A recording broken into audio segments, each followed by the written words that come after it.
ஜெபம் செய்வோம். அன்பு மிரக்கமுள்ள பரலோக பிதாவே, மகிழ்ச்சியான இந்த காலை வேளைக்காக நன்றியோடு ஸ்தோத்திரிக்கிறோம். காலைதோறும் கிருபை புதிதாக இருப்பதற்காக நன்றி செலுத்துகிறோம். அதிகாலையிலே என்னை தேடுகிறவர்கள் கண்டடைவார்கள் என்ற வார்த்தையின்படியே முதலாவது எங்களுடைய ராஜ்யத்தையும் நீதியும் தேடுகிறோம். பிறகு இவைகள் எல்லாம் எங்களுக்கு கூட கொடுக்கப்படும். எங்களுக்கு இந்த நாளிலே எங்களுக்கு தேவையானவைகள் பண தேவையாக இருக்கலாம், சரீர தேவையாக இருக்கலாம், வியாதியாக இருக்கலாம், வீசாவாக இருக்கலாம், வேலைக்கான உயர்வாக இருக்கலாம், குழந்தை பேராக இருக்கலாம், திருமண வாழ்க்கையாக இருக்கலாம், அல்லது வீட்டிற்கான தேடலுக்கான ஒரு முடிவாக இருக்கலாம். இப்படி பலவிதமான தேவைகளோடு கூட நிற்கிற பொழுது நீர் ஒருவரே இந்த அதிகாலையில் எங்களை விசாரித்து பதில் கொடுக்கிற தேவனாக இருக்கிறேன். இந்த நாளிலும் கூட எங்களை அதிகாலையிலே வந்து விசாரித்து எங்கள் குறைவுகளெல்லாம் கிறிஸ்து இயேசுவுக்குள் நிறைவாக மாற்றுகிற கிறிஸ்துவுக்கு நாங்கள் நன்றி செலுத்துகிறோம்.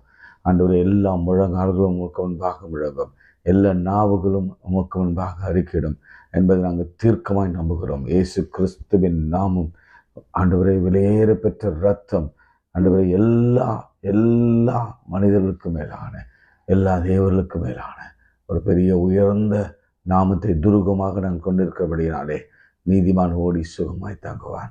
இயேசுவின் நாமத்தின் பிதாவே, ஆமேன். உன்னதமானவரின் உயர் மறைவில் இருக்கிறவன் என்ற பாடலை நாம் பாடுவோம். சில சரணங்களை நாம் பாடுவோம். இது ரொம்ப முக்கியமான பாடல். நான் எப்பவுமே உங்களுக்கு சொல்வேன், 91ஆம் சங்கீதத்தை தினந்தோறும் நம்ம வாசிக்கணும், தினந்தோறும் பாடணும். அவசியமான சமயங்களிலே 3 முறை, அவசரமான சமயங்களிலே 5 முறை, ஆபத்தான சமயங்களிலே 7 முறை. இப்படி தான் யூதர்கள் அந்த பாடல்களை வரிகளை சொல்லி அவங்க செபிப்பாங்க. அப்போது அவங்க பெரிய அற்புதத்தை கண்டு கொண்டார்கள்.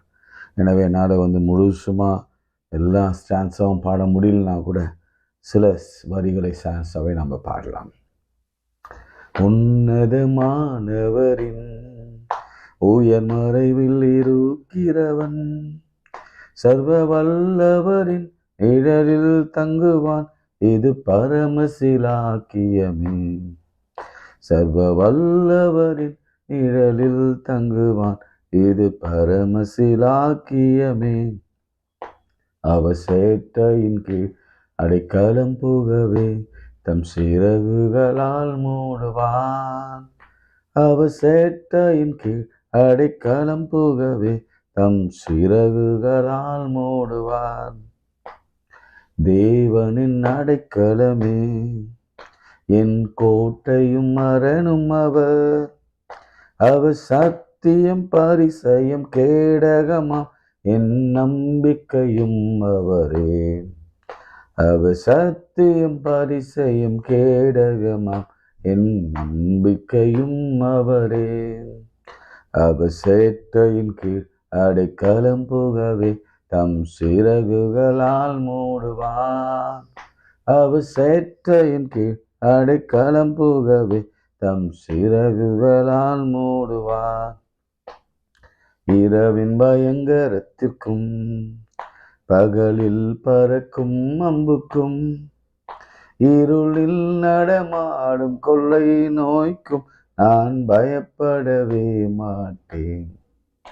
இருளில் நடமாடும் கொள்ளை நோய்க்கும் நான் பயப்படவே மாட்டேன். அவர் சேட்டையின் கீழ் அடைக்கலம் புகவே தம் சிறகுகளால் மூடுவான். அவர் சேட்டையின் கீழ் அடைக்கலம் புகவே தம் சிறகுகளால் மூடுவான். தேவனும் அடைக்கலமே, ஒரு பொல்லாப்பும் முன்னை சேருமோ. ஒரு வாதையும் முன் கூடாரத்தையே அணுகாமலை காத்திடுவான். ஒரு வாதையும் முன் கூடாரத்தையே அணுகாமலை காத்திடுவான். அவர் சேட்டையின் கீழ் அடைக்கலம் புகவே தம் சிறகுகளால் மூடுவார். அவர் சேட்டையின் கீழ் அடைக்கலம் புகவே தம் சிறகுகளால் மூடுவான். ஆபத்திலும் அவரை நான் நோக்கி கூப்பிடும் வேளையிலும் என்னை தப்புவித்து முற்றும் ரட்சிப்பாரே என் ஆத்தும நேசரவர்.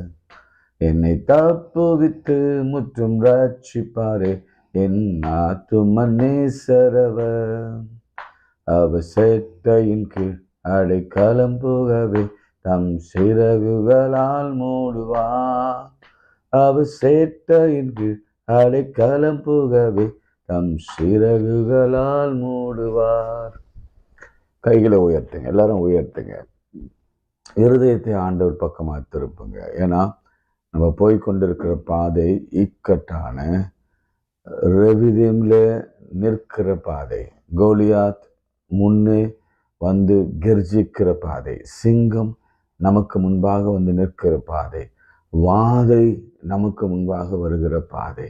கடன், வசனங்கள், வியாதிகள், பலவீனங்கள், சோர்வுகளின் மத்தியில் ஒரே ஒரு வழிதான் உண்டு.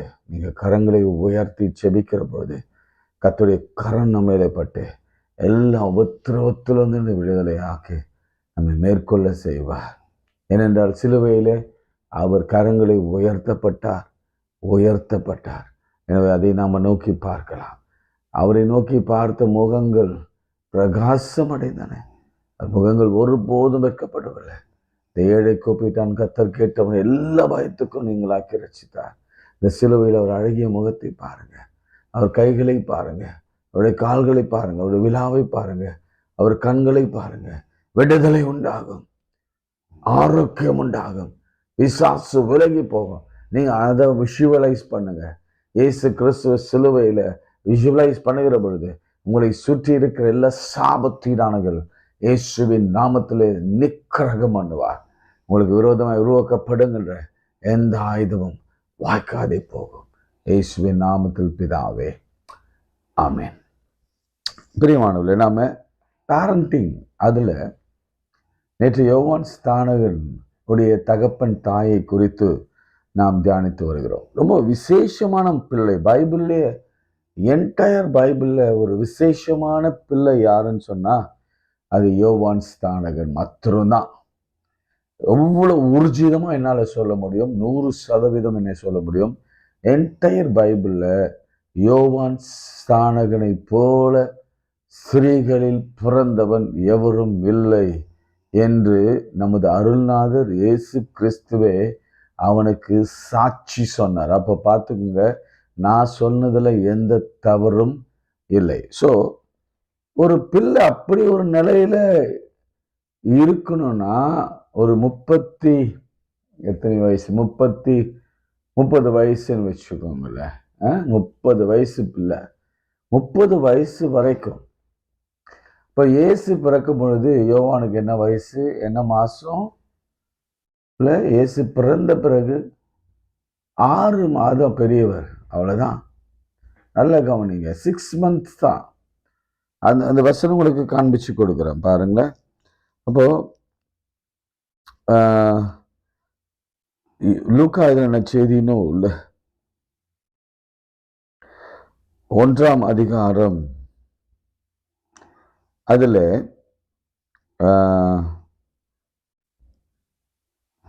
36ஆம் வசனம் 36. இதோ உன் இனத்தவராய் இருக்கிற எலிசபெத்தும் தன் முதிர் வயதிலே ஒரு புத்திரன் கர்ப்பம் தரித்திருக்கிறாள். மலடி எனப்பட்ட அவளுக்கு இது 6வது மாதம். அப்போ மரியாள் கன்சீவாக சமயம் எலிசபெத்து 6 மாதம். சில உண்மைகளை நான் உங்களுக்கு சொல்லுகிறேன். நிறைய விஷயங்கள் எப்படி அந்த பிள்ளை வளர்க்கப்பட்டாங்க என்பதை பற்றி சொல்கிறேன். நேற்று எப்படி ஒரு ஆண்டவர் வார்த்தையை அனுப்பி அந்த இரவே அந்த கர்ப்பத்தை திறந்தார் என்பதை குறித்து நாம் சிந்தித்தோம். நான் கொஞ்சம் அங்கே போயிட்டு இங்கே போயிட்டு நான் வருவேன். சகரியாவிடத்தில் சட்டென்று வருகிறார் தேவதூதன். வந்து சொல்லுகிறார், சகரியாவே உன் விண்ணப்பம் கேட்கப்பட்டது. ஐயா, நான் என்னையா ஜெபம் பண்ணேன்? அவருக்கு ஒரு பெரிய சந்தேகம். இல்லை, நீ குழந்தைய கேட்டப்பா, அதுவும் குழந்தைய இந்த கர்த்தருடைய ஆலயத்துக்கு நீ கையில் கொண்டு வரணும்னு நீ கேட்டிருந்த, அது ஒரு கனவு கண்டிருந்த.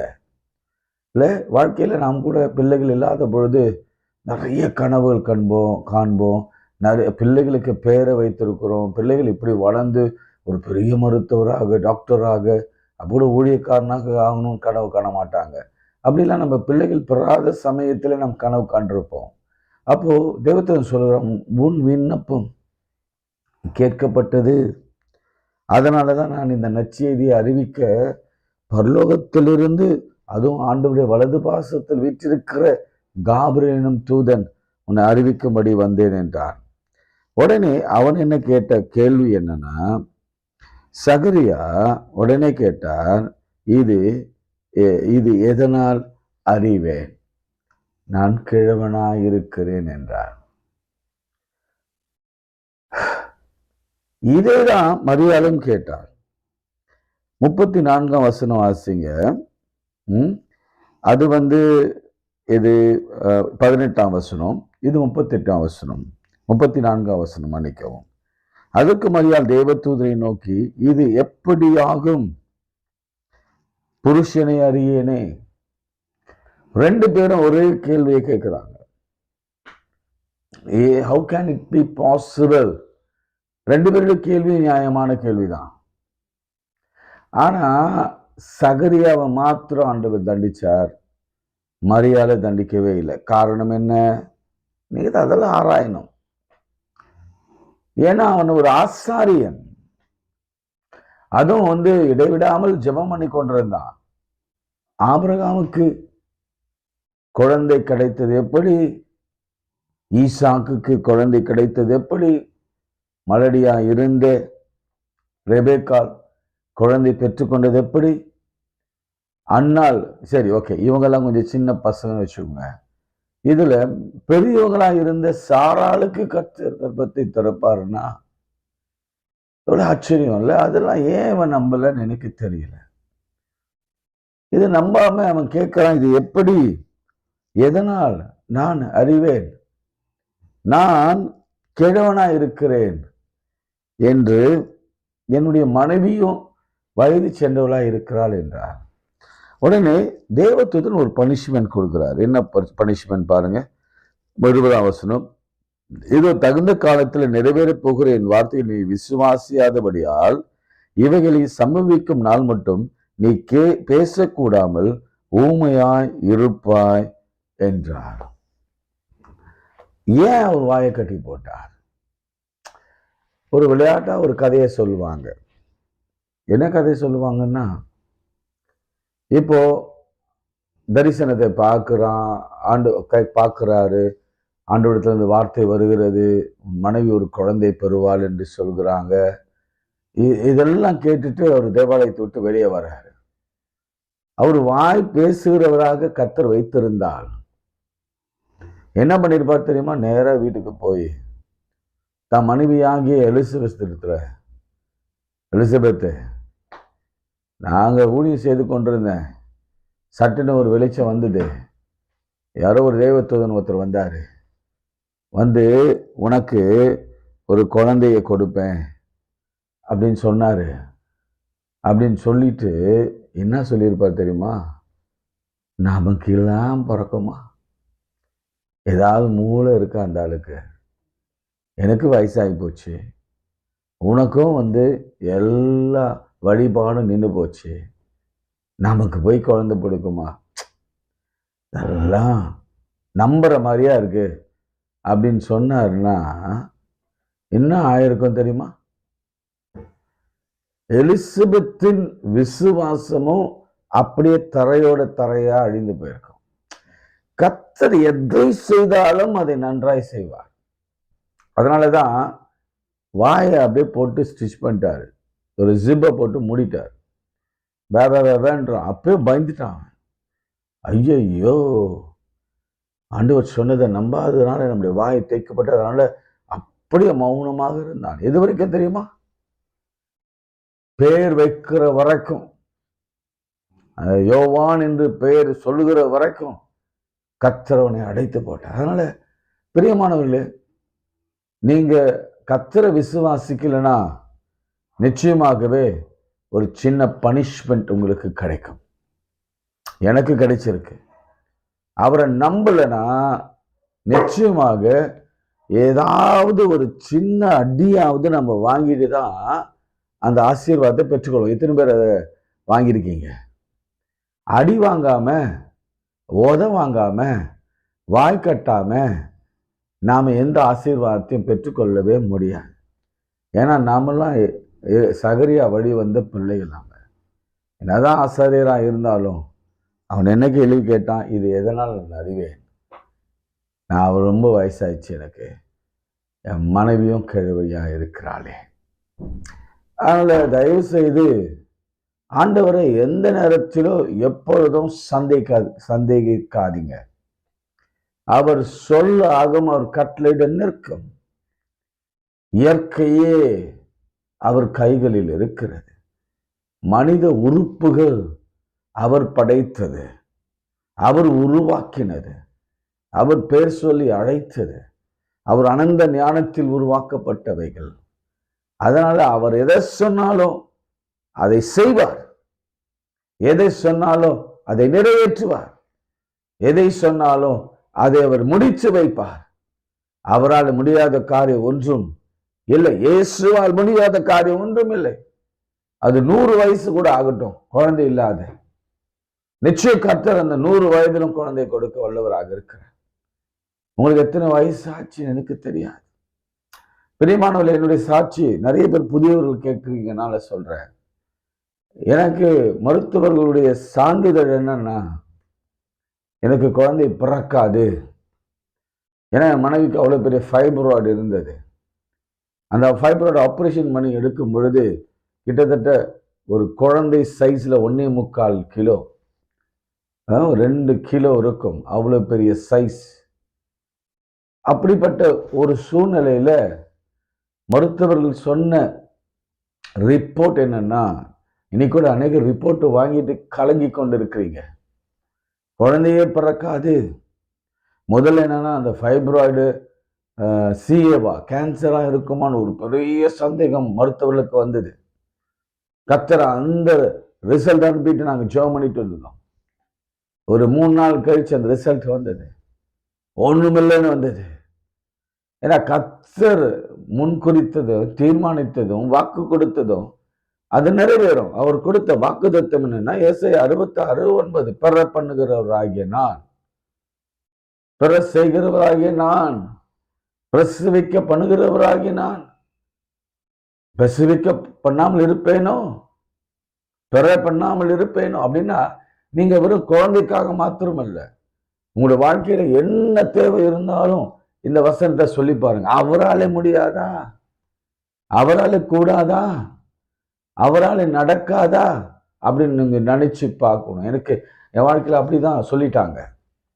சொல்லிட்ட பிறகு நானும் என்னுடைய மனைவி விசேஷமாய் சோர்ந்து போய், ஏன்னா அநேகர் வந்து சொல்லுவாங்க, எப்படி யோபுக்கு சொன்னது போலவே, உங்களுக்கு குழந்தை பிறக்காது, ஒரு சின்ன நீர்க்கட்டி இருந்தாலே குழந்தை பிறக்காது என்று சொல்வார்கள். ஆனால் என் மனைவியும் கொஞ்சம் கொஞ்சம் சோர்ந்து ஒரு நிலைமைக்கு வந்துட்டா. என்ன நிலைமைனா, கர்த்தர் முன்னாடி வாக்குத்தத்தம் கொடுத்திருந்தார். ஒரு குழந்தை, என்னுடைய ஃபர்ஸ்ட் பார்ன் கர்த்தர் எடுத்துக்கொள்ளும் முன்பு 7.5 மாதம் அந்த கட்டியினாலே ப்ரீ மெச்சூர் டெலிவரியா ஒரு குழந்தை பிறந்து இறந்து போனது. அப்பொழுது கர்த்தர் கொடுத்த வாக்குத்தத்தம் தெரியுமா? மனைவிக்கு வசனத்தினால் தான் பேசுவார். மலடி இல்லை. எங்க இருக்குது கண்டுபிடிங்க. மலடி இல்லை உன் குடும்பத்தில், அல்லது உனக்கு, அல்லது மலடில்லை. அந்த வசனத்தை கண்டுபிடிச்சு எனக்கு எழுதுங்க, உடனே எழுதுங்க. ஆண்டவர் ஏன் இந்த வார்த்தையை கொடுக்கிறார்? குழந்தை வயிற்றில் வைத்திருக்கும் பொழுது ஏன் இந்த வார்த்தையை கொடுக்கிறார் புரியலையே. அப்போது குழந்தை எடுத்துக்கொண்ட பிறகுதான் அந்த வார்த்தை இன்னும் அதிகமாக பேச ஆரம்பிச்சோ. ஆனால் எடுத்துக்கொண்டார். ஆனாலும் எங்கள் வாழ்க்கையில மலடி இல்லை. ஆனால் நான் ரொம்ப கவலைப்பட்டேன். என் காரணம் என்னன்னா, குழந்தை இல்லாதவனே ஒரு ஆசாரின் இடத்துல ஒரு பர்த்டே எப்படி ஒரு ஃபங்க்ஷன் நடத்த கூப்பிடுவாங்க, ஒரு ஒரு ஒரு அது என்ன சொல்லுவோம், சீமந்தம், ஒரு குழந்தை ஆசீர்வதிக்கும்படியா எப்படி கூப்பிடுவாங்க, அல்லது என்னிடத்துல எப்படி பேப்டிசம் குழந்தைக்கு எடுப்பாங்க, இவன் எப்படி என்கிட்ட திருமணம் செய்து கொள்ளும். எனக்கு அப்படிலாம் ஓடிச்சு. ஏன்னா நம்ம ஊர் என்னதான் கிறிஸ்துவ அறிஞ்சு நம்ம ரொம்ப முன்னேறினவர்களாக இருந்தாலும் நமக்குள்ளே அந்த பழைய பஞ்சாகம் இருக்கிறது. நான் இன்னும் சொல்லுவாங்க, நான் என் கூட சமகாலத்தில் இருந்த ஐயருங்களே அப்படி சொன்னாங்க, அவருக்கு குழந்தை இல்லை, அவரிடத்துல பொண்ணுக்கு தாலி வாங்காதீங்க, அவருக்கு குழந்தை இல்லை, அவர் குழந்தையை தொட்டு தூக்க வேண்டாம், அவருக்கு குழந்தை இல்லை, சீமந்தத்துக்கு கூப்பிடாதீங்க. அப்படி கூட்டாலும் மனசுக்குள்ள ஐயோ இவர் வராரு, என்ன நடக்குமோ, எனக்கு அப்படி ஓடிட்டு, ஐயோ ஆண்டவரே என்ன நடக்க போகுது தெரியலையே, இப்படி ஒரு சூழ்நிலை வந்துவிட்டது. ஆனால் ஒரு நாள் பகல் வேளையில் கர்த்தர் என் மனைவியை அடித்து, நல்ல லிட்ரலா அடித்து கன்னத்தில் அடைத்து, அவர் சொன்ன வார்த்தை, பெற பண்ணுகிறவராகிய நான் பெற செய்யாமல் இருப்பேன். எடுத்து வாசி, ஏசாயா 66:9. இப்படி வாசித்த பொழுதுதான் எனக்குள்ளும் ஆவியானவர் பேச ஆரம்பித்தார். என் மனைவிக்குள்ளே ஆவியானவர் இறங்கினார். இந்த பரிசுத்த ஆவியினாலே நிரப்பப்படுதல் என்று சொல்லுகிறோம்ல மரியாளுக்கு, அன்னாளுக்கும் அப்படிதான் நடந்தது. அதே போல ரெபேக்காளுக்கும் அப்படிதான் நடந்தது. அதே போல நம்ம சாராளுக்கும் அப்படிதான் நடந்தது. பரிசுத்த ஆவியானவர் இறங்கலைன்னா குழந்தை பிறக்க முடியாது. அதை கர்த்தர் சொன்னார், இது பிள்ளைகள் கர்த்தரால் வரும் சுதந்திரம். இது எப்படியாக மரியாள் கேட்டால், பயப்படாதுமா, உனக்கு திருமணமாகணும் கூட பயப்படாது, நான் பிறக்க போகிற குழந்தை பரிசுத்த ஆவியினாலே உருவாக்கப்பட்டு ஒரு குழந்தை. நானும் அப்படிதான் எப்பவுமே நினைப்பேன், இது மனுஷ சித்தத்தினாலோ அல்ல, மனுஷ புத்தியினாலோ சக்தியினாலோ அல்ல, என் தேவனால் தான் ஆனது. அப்படி ஒரு நிற்கும் பொழுது அன்றைக்கு கர்த்தர் அந்த குழந்தை நிற்க வைத்தார். அதன் பிறகு அந்த குழந்தை 9 மாதம் வயிற்றில் இருந்து அழகாக ஒரு ஆண் குழந்தை கர்த்தர் கொடுத்தார். அதே மாத்திரம் அதே யூட்ரஸ்ல அடுத்த வருஷமும் இன்னொரு குழந்தையும் வைத்தார். அந்த குழந்தை பெண் குழந்தையாக வைத்தார். இது எல்லாருக்கும் தெரியும், ஆனாலும் தெரியாதவர்களுக்கு நான் சொல்லுகிறேன். 2 குழந்தைகளை டாக்டர்கள் பிள்ளை பிறக்காது என்று ரிப்போர்ட் கொடுத்ததில் என் மனைவிக்கு எங்களுக்கு அதே யூட்ரஸில் கர்த்தர் கொடுத்தார். எல்லாம் சிசேரியன் தான். கிட்டத்தட்ட ஒரு 4 ஆப்ரேஷன் அந்த மாதிரி பிரியமானவர்களே, அடுத்த யூட்ரஸை திரும்ப திரும்ப அறுக்கப்பட்ட கொடுமை கொடுமை கொடுமை. ஆனால் என் தேவனால் கூடாத காரியம் ஒன்றுமில்லை. அவரால் எல்லாம் கூடும். இப்போ அவரால் தான் நடந்தது. இந்த சாட்சிகளை நான் எங்கெங்கெல்லாம் சொல்லுகிறேனோ நல்ல கவனம். இப்போதான் முக்கியமான விஷயம். எனக்கு நடந்தது பெரிய விஷயம்தான், ஆனால் அதை விட பெரிய விஷயம் என்ன தெரியுமா? நான் எங்கெல்லாம் இந்த சாட்சி சொல்லுகிறேனோ அந்த மக்கள்லாம் எங்கிட்ட ஜெபிக்க வருகிற பொழுது, அவள் கண்ணீரோடு ஜெபிக்கும் பொழுது, 5 வருடம் 10 வருடம் குழந்தை இல்லாதவர்களுக்கெல்லாம் கர்த்தர் 2 பிள்ளைகளாக கொடுத்து, இரட்டை பிள்ளைகளாக கொடுத்து, அநேகருக்கு கணக்கில் அடங்காத அநேகர், என்னால் கணக்கில் கூட வைத்துக் கொள்ள முடியாது, அந்த மாதிரி அநேகருக்கு குழந்தை பாக்கியத்தை அதே இன்ஸ்டன்டா அதே நாளிலே கர்த்தர் கொடுத்து 10 மாதம் சுமக்க பண்ணி சாட்சியா நிற்கிறாங்க. நீங்க வேணா நீங்க கிளமெண்ட் ஐயர் கிட்ட ஜெபம் பண்ணிக்கிட்டவங்க நிறைய பேர் இருக்கிறாங்க. நீங்க ஒரு கூடிய சீக்கிரத்தில் நீங்க கேள்விப்படுவீங்க. ஒருவேளை அது எனக்கு டைம் இருந்தால் நம்ம யூடியூப் சேனலில் சாட்சியாய் அவங்களை கொண்டு வந்து உங்களுக்கு முன்பாக நான் நிறுத்துவேன். நடந்தது என்ன, நான் ஒன்றும் செய்யலை. என் ஆண்டவருடைய வார்த்தை, தேவனால் கூடாத காரியம் ஒன்றுமில்லை, அவரால் எல்லாம் கூடும், அவர் சொல்ல ஆகும், அவர் கட்டளையிட நிற்கும். சந்தேகப்படாதீங்க. சந்தேகப்பட்டா வாய் லாக் தான். ஏதோ ஒரு காரியத்தை லாக் பண்ணுவார் ஆண்டவர். லாக் பண்ணி அதை கொடுக்கிற வரைக்கும் நீங்க மௌனியாக தான் இருப்பீர்கள். பிரியமானவர்களே, எலிசபெத் சந்தேகப்பட்டதாக இங்கு நமக்கு சரித்திரம் சொல்லவில்லை. ஆனால் சகரியா சந்தேகப்பட்டதாக சரித்திரம் சொல்லுகிறது. அப்படி உருவான பிள்ளை தான் யோவான். அவன் வளர்ந்த விதம் நீங்க பார்த்தீங்கன்னா, நான் அதை சொல்லிட்டு ஜெபம் பண்றேன், நாளைக்கு நம்ம தொடருவோம். 80ஆம் வசனம், அந்த பிள்ளை வளர்ந்தது, ஆவில் பலங்கொண்டு இஸ்ரவேலுக்கு தன்னை காண்பிக்கும் நாள் வரைக்கும் வனாந்தரத்தில் இருந்தான். ஆவியிலே வளர்க்கப்பட்ட பிள்ளைங்க, இல்ல ஆவியிலே பலன் கொண்டு வளர்ந்த பிள்ளை. அவரை பத்தி சொல்லும் பொழுது பாருங்க 17 பிதாக்களின் இருதயத்தை பிள்ளைகளுக்கும், அது கடைசியில சென்டென்ஸ் வரும், அவன் எலியாவின் ஆவியும் பலமும் உடையவனாய் அவருக்கு முன்னே நடப்பான். ஆண்டவர் தெளிவா சொல்லிட்டார். ஃபோரன்னர். ஏன் யோவான் அவ்வளவு விசேஷமானவன்னா, ஆண்டவரை அவன் தான் அறிவிக்க வேணும். He is a forerunner of Jesus Christ. இதை விட பெரிய பாக்கியம் என்ன வேணும்? அவர் வர்றாருன்னா அவரை இஸ்ரேல் தேசத்துக்கு சொல்லணும், இவர் தான் தேவகுமாரன். அவ்வளவு பெரிய பொறுப்பு. ரெண்டாவது விஷயம் என்ன தெரியுங்களா? மரியாளுக்கு ஒரு சாட்சி வேணும். மரியாளுக்கு என்ன சாட்சி வேணும்? மரியாள் கேட்குறாங்க, இது எப்படி ஆகும், நான் புருஷனை அறியேனே அப்படின்னு கேட்கும் பொழுது ஒரு சாட்சி சொல்றாங்க. என்ன சாட்சி? நான் இப்போ சொன்னல அந்த மாதிரி, ஏம்மா என்னம்மா நீ எப்படி பேசுறியே, உன் இனத்தவளாகிய எலிசபெத்து என்ன வயசு சொல்லு? ஆமாய்யா வயசு ஆயிடுச்சுமா. எல்லாம் வழிபாடெல்லாம் நின்று போச்சு இல்லை? ஆமாம் வழிபாடிச்சு. அவங்க ஹஸ்பண்டுக்கு என்ன வயசு? அவர் ரொம்ப கிழவர். அவர் யாரு? ஆசாரியர். அவங்களுக்கு கர்த்தர் குழந்தை கொடுத்துருக்கிறா, போய் பார். அவங்களுக்கு 6 மாசம். இந்த அம்மா உள்ளுக்குள்ள ஒரு பெரிய ஆனந்தம், பெரிய மகிழ்ச்சி. ஐயோ அவ்வளோ பெரிய மிராக்கள் செய்திருந்தா, அப்போ எனக்கும் கர்த்தர் இந்த மிராக்களை அவர் செய்வார். இதுதான், அதனால தான் சொல்றேன், உங்களுக்கு கர்த்தர் நடப்பித்ததை மற்றவர்களுக்கு சாட்சியா சொல்லுங்க. நான் சில நேரம் உங்களுக்கு சொல்லும் பொழுது உங்களுக்கு என்ன ஒரு மாதிரி இருக்கும், என்ன இவர் எப்போ பார்த்தாலும் தன்னை பற்றியே பேசுகிறார் இல்லை. நான் சொல்ல, நம்ம சொல்லுகிற ஒவ்வொரு சாட்சியம் மற்றவர்களுக்கு ஒரு பெரிய அதிசயத்தை செய்யும். நம்ம யாரை குறித்து சொல்கிறோம்? நம்மை குறித்து அல்ல, இயேசுவை குறித்து அறிமுகப்படுத்தி வைக்கிறோம். இயேசு இல்லாதவளை இருக்கிற போல அழைத்து எனக்கு கொடுத்தார், முடியாததை முடிய வைத்து எனக்கு கொடுத்தார். ஒண்ணுமில்லாத யூட்ரஸை அவர் பூரணமாய் குணமாக்கி அதிலே குழந்தையை வைத்து 2 குழந்தைகளை கொடுத்தார். கத்தி போட்டு எல்லா யூட்ரஸ் முழுவதும் அந்த கட்டினால் நிறைந்த யூட்ரஸை கட் பண்ணி எடுத்தாங்க. அப்படிப்பட்ட யூட்ரஸ்ல இந்த குழந்தையை கொடுத்தார் என்று நான் சொல்லும் பொழுது, நல்லா இருக்கிற யூட்ரஸ்ல குழந்தை கொடுக்க மாட்டாரா? அது அவருக்கு அற்ப காரியம், அவருக்கு அது லேசான காரியம். நீங்க சொல்லுங்க, நீங்க எல்லா இடத்துல சொல்லுங்க. தெய்வத்துவம் ரொம்ப அழகா நமக்கு ஒரு முன் உதாரணம். மரியாள், ஏமா நீ எதுவும் ஐயப்படாதம்மா, நீ சந்தேகப்படாத, போ உன்னை இனத்தவராகிய எலிசபெத்து போ, அவளுக்கு கர்த்தர் குழந்தை கொடுத்திருக்கிறார், இது 6வது மாதம்.